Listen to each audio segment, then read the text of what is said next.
I'm recalling going back to shoot the first video on Jeffrey Manor in front of the building that originally was C.K.I, Congregation Kehilloth Israel.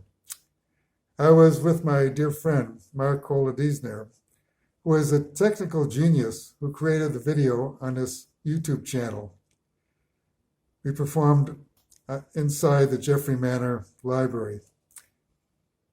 As we toured the original building, that was the synagogue, and the adjacent one, I felt a flood of emotions just coming back.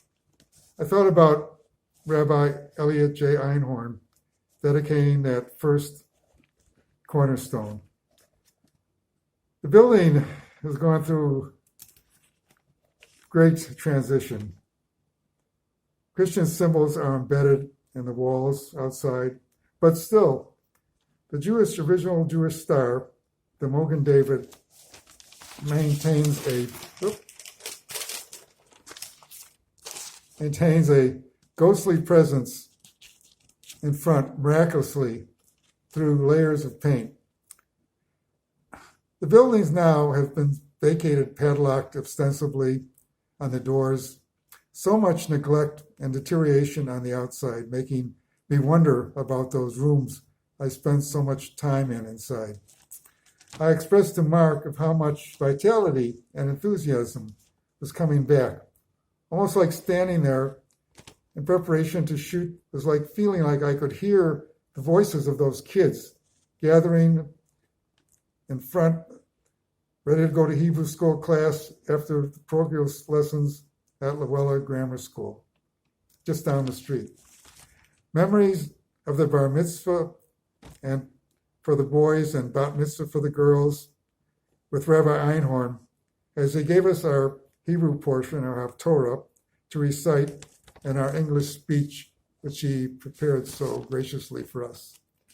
I read it to Mark, the image of all those functions that occurred, religious events on the holidays, all the commentaries of women's clothing for the high holidays, the sukkah and sukkos, a temporary structure out in front that commemorated the harvest and remembrance of the God-given plenty that we all received through the years and generations.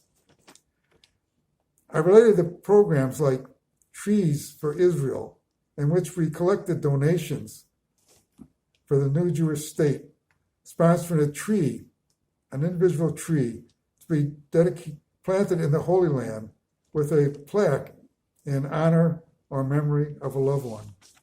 Most of all was the emotion of telling Mark about the bar mitzvah and bat mitzvahs, seeing our peers one by one after another standing in the bima, performing their Haftorah portion and speech that would commemorate their ascendance into Jewish adulthood. The Jeffrey Manor population was growing so rapidly that at times the ceremonies had to be doubled up. The most emotional memory for me was the simplicity and purity of those events. It wasn't an elaborate facility at all. Folding chairs were set up for the attendees. Originally, it was the same room we used for classes with movable partitions. It all reminded me of how I first met Mark at the Chabad in Uptown, officiated by Rabbi Levi Notzek. The same simple and direct practice and reverence, the same preservation and dedication to the original Torah teachings and liturgy. The same as with Rabbi David Kotlarski at the newly emerging Lakeview Chabad. It's a great wonder that the same spirit, the same observance was revived in my memory as we made that video on that bright summer day.